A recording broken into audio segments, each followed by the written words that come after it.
road stretched like a thin black ribbon through the heart of the forest, flanked on either side by towering pines whose skeletal branches seemed to claw at the overcast sky. The wind howled, carrying with it a faint whisper, a sound that could easily be mistaken for words if one were imaginative enough. But Adam, hands clenched tightly on the steering wheel, wasn't interested in the wind's secrets. Many times before, he had driven this road in the summer. His only goal was to get through Black Hollow Forest before night fell. Beside him, his wife Clara adjusted her scarf and glanced nervously at her phone. No signal. She let out a sigh and leaned back against the seat. "Are you sure this is the shortest route?" she asked, her voice barely masking her unease.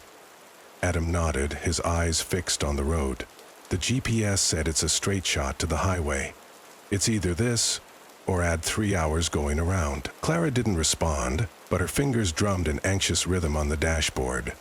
The silence between them grew heavy, broken only by the crunch of gravel under the tires and the occasional rustling of trees as the wind picked up. As they drove deeper into the forest, the light began to fade faster than it should have. The trees grew denser, their gnarled limbs intertwining above the road, creating a canopy that seemed to swallow what little daylight remained.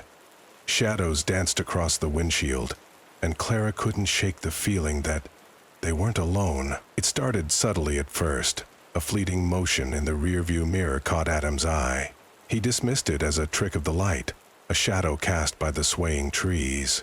But then, it happened again. A blur of movement, just at the edge of his vision. "Did you see that?" he asked, his voice tight. Clara turned to look at him, her brows knitting together. "See what?" "I thought I saw something in the back window," Adam said, glancing at the rear view mirror again. The back seat was empty, of course, and the rear window offered only a distorted view of the darkening forest. Clara shook her head. "It's probably just your nerves. Let's not freak ourselves out." Adam nodded, but his grip on the wheel tightened. He couldn't shake the unease that had settled over him like a second skin. Another mile passed in tense silence. Then Clara let out a sharp gasp, her hand flying to her chest. "Did you see that?" Adam's heart leapt into his throat. "See what?" he demanded, his voice cracking. "Something moved back there," Clara said, twisting in her seat to peer out the back window. Her eyes scanned the darkened road behind them, but there was nothing there. It looked like a person, but they were hunched over, like an animal. Adam swallowed hard, his eyes flicking to the rearview mirror. The road behind them was empty, but the shadows seemed thicker, almost alive. "You're just imagining things," he said, more to convince himself than her. Clara didn't respond, but she didn't look convinced.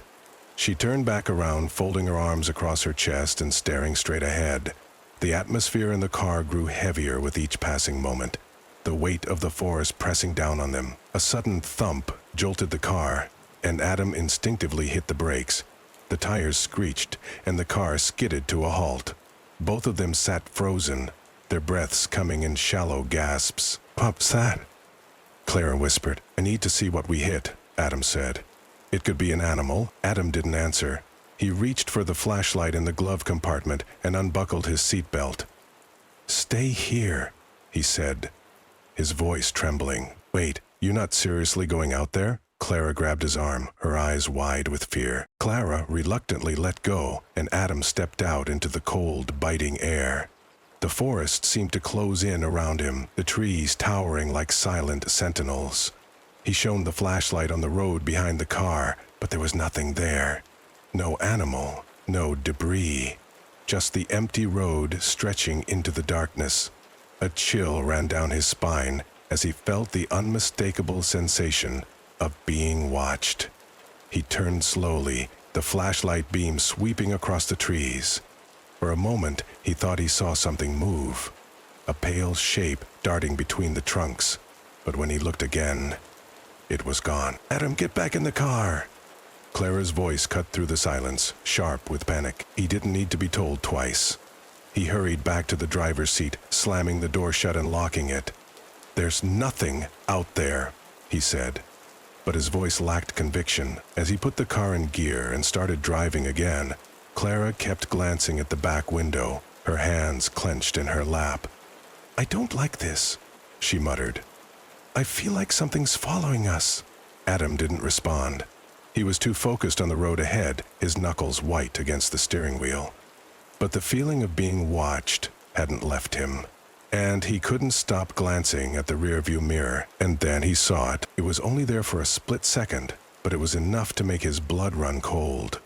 Pale and gaunt, with hollow eyes that seemed to burn with a sickly yellow light, the face stared at him from the back window before vanishing into the darkness. Adam's breath caught in his throat, and he nearly swerved off the road.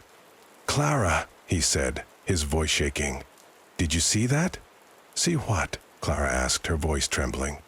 "The face," Adam said, glancing at the rearview mirror again. It was empty now, but he couldn't shake the image from his mind. There was a face in the back window. Clara's eyes widened, and she turned to look out the back window again. "I don't see anything," she said, but her voice was edged with fear.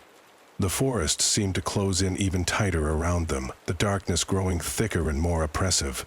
Adam pressed down on the accelerator, desperate to escape.